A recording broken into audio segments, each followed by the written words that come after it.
నమస్తే అండి. నేను మీ doctor Shruti, consultant fertility expert 49 hospitals LB Nagar branch. చాలా మందికి ప్రెగ్నెన్సీ మీద ఆశ ఉంటది. అమ్మ అండ్ నాన్న అని పిలిపించుకోవాలని చాలా కోరికగా ఉంటది. సో, న్యాచురల్ ప్రెగ్నెన్సీ రావాలని ఎవరు కోరుకోరండి? న్యాచురల్ ప్రెగ్నెన్సీకి కొన్ని ఫ్యూ థింగ్స్ కనుక పాటించినట్టయితే, మీరు డాక్టర్ హెల్ప్ లేకుండా ఇంట్లోనే ప్రయత్నిస్తూ ప్రెగ్నెన్సీ ప్లాన్ చేసుకోవచ్చు. So, tips to conceive naturally ఏముండొచ్చు? దీని గురించి మాట్లాడదామండి.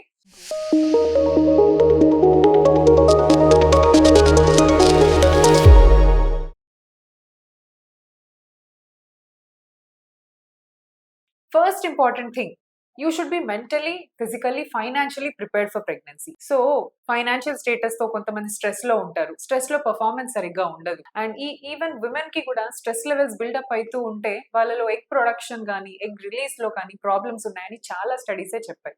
So you should be ready mentally. So మీరు మెంటలీ ఎమోషనలీగా రెడీగా ఉన్నప్పుడు ప్రెగ్నెన్సీ ప్లాన్ చేసుకోండి first thing. And then now talking about time of intercourse. ఏ టైంలో కలవాలి? ఇది ఎన్నో వీడియోస్ ఉన్నాయి, చాలా మంది తెలుసు. బట్ స్టిల్ దీంట్లో చిన్న చిన్న మిస్టేక్స్ జరుగుతూ ఉంటాయి. టిపికల్ డేస్ కొంతమంది ఏం చెప్తారంటే, అబ్రాడ్ ఉంటాడండి మా హస్బెండ్, జస్ట్ నాకు 1 డే చెప్పండి, 1 డే వస్తాడు, కలుసుకుంటారు, వెళ్ళిపోతారు. That doesn't work like that. So మీరు ఎమోషనల్ కనెక్ట్ ఉండాలి. అండ్ ఒక పీరియడ్, ఒక రేంజ్ ఆఫ్ డేస్ లో కలిస్తే అప్పుడు మనకి ఏదో ఒక రోజులో స్పర్మ్ వెళ్ళి కలిసే అవకాశం ఉంటది. There is no particular day. 1 day చెప్పండి, ఈ డేట్ 18th కి వస్తారు, కలుస్తారు, అలా జరగదన్నమాట.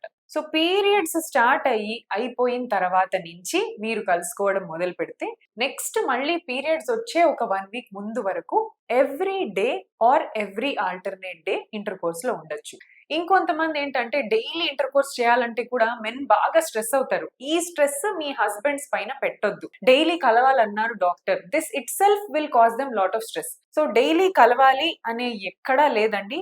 You can meet every alternate day or even 2 days తర్వాత ఒకసారి కూడా కలుసుకోవచ్చు. దిస్ విల్ ఎన్హాన్స్ మీ హస్బెండ్స్ పర్ఫార్మెన్స్, ఇంకా ఎన్హాన్స్ చేస్తుంది. అండ్ ఆల్సో మంచి స్పర్మ్స్, మొటిలిటీ ఉన్న స్పర్మ్స్ మంచిగా వచ్చే అవకాశం ఉంటది. త్వరగా 1 day లో 2 to 3 times ఇంటర్ కోర్స్ చేస్తేనే ప్రెగ్నెన్సీ వస్తుంది కదా అంటే, అక్కడ స్పర్మ్ క్వాంటిటీ సరిపోదు, ప్లస్ హస్బెండ్ స్ట్రెస్ లో ఉంటారు, ఎజాక్యులేషన్ ప్రాబ్లమ్స్ అవుతాయి, unnecessarily you will waste the whole month. So ఇలా ప్రెషరైజ్ డెఫినెట్లీ చేయకూడదు husband.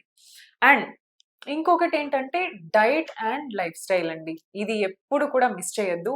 If you are planning for pregnancy, make sure what you eat is healthy and what you do is a good life style, leading towards a good life style. So healthy diet అంటే ఏంటి? Junk food first avoid చేయండి. Talking about habits, alcohol, smoking, ఇవి ఖచ్చితంగా a big don'ts for a pregnancy couple అన్నమాట, planning for a pregnancy.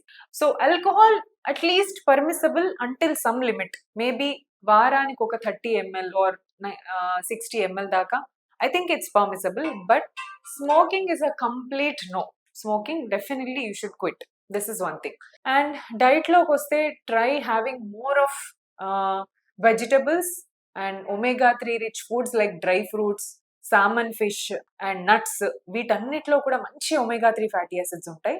And food rich in antioxidants like tomatoes, dark chocolate, తర్వాత మన green leafy vegetables, వీటన్నిటిలో కూడా very high amount of antioxidants ఉంటాయి అన్నమాట. ఈ seeds, pumpkin seeds, melon seeds, sunflower seeds, these are rich in magnesium and potassium which are useful for healthy ovulation and healthy sperm production. So ఇవి కూడా చాలా important. So ఇవి కాకుండా ఒక balance diet తీసుకోవాలండి. నాట్ నేను టూ మచ్ ప్రోటీనే తింటాను, డైట్ చేయమన్నారు డాక్టర్, కార్బోహైడ్రేట్స్ వద్దు, నో, అలా కూడా జరగదు. You have to make sure 50%, 60% carbohydrates ఉండాలి, 30% ప్రోటీన్, 30% ఫ్యాట్, ఇలా మెయింటైన్ చేసుకుంటే సరిపోతుంది. ఆ ఫర్టైల్ విండోలో ఇంటర్ కోర్స్ చేయడము చాలా ఇంపార్టెంట్. అండ్ స్ట్రెస్ లెవెల్స్ తగ్గించుకొని మీరు ఒక healthy life style with good amount of sleep అందరు నెగ్లెక్ట్ చేస్తారు. మనం వర్క్ చేసుకున్నామా, ఎర్న్ చేసామా, తిన్నామా, that's not. Sleep is also important. ఒక continuous sleep of 6 to 7 hours ఉంటేనే బాడీ నెక్స్ట్ డేకి రిఫ్రెష్ అవుతుంది అనమాట. లైక్ మన సిస్టమ్ కి రిఫ్రెష్ బటన్ ఎలా ప్రెస్ చేస్తామో, మన బాడీకి రిఫ్రెష్ బటన్ ఇస్ స్లీప్. ఆ స్లీపే మీరు ఇన్స్టాల్మెంట్స్ లో 1 hour కి అట్లా 2 hours కి నిద్రపోతూ, నిద్ర లేకుండా ఉంటే మన బాడీ నెక్స్ట్ డేకి ప్రిపేర్ అవ్వదు. సో బాడీ మొత్తం ప్రిపేర్ అవ్వాలి, అందులో మనకి ఎగ్స్ అండ్ స్పర్మ్స్ కూడా రెడీగా ఉండాలి. సో వీటన్నిటికీ ప్రాపర్ స్లీప్ చాలా ఇంపార్టెంట్ అన్నమాట. సో ఇవన్నీ ఫాలో చేస్తూ మీరు in case you want to know when you are ovulating, మీ పర్ఫెక్ట్ ఓవ్యులేషన్ టైం తెలుసుకోవాలనుకుంటే డాక్టర్ దగ్గర ఒక్క ultrasound around your 12th day or 14th day కనుక అల్ట్రాసౌండ్ చేయించుకుంటే మీ ఎగ్ రిలీజ్ టైం అనేది ఇంకా అక్యురేట్ గా మీకు గైడ్ చేసే అవకాశాలు ఉండొచ్చు. సో ఇవన్నీ ఫాలో చేస్తే డెఫినెట్లీ న్యాచురల్ ప్రెగ్నెన్సీ అవకాశాలు చాలా పెరుగుతాయి. Thank you so much.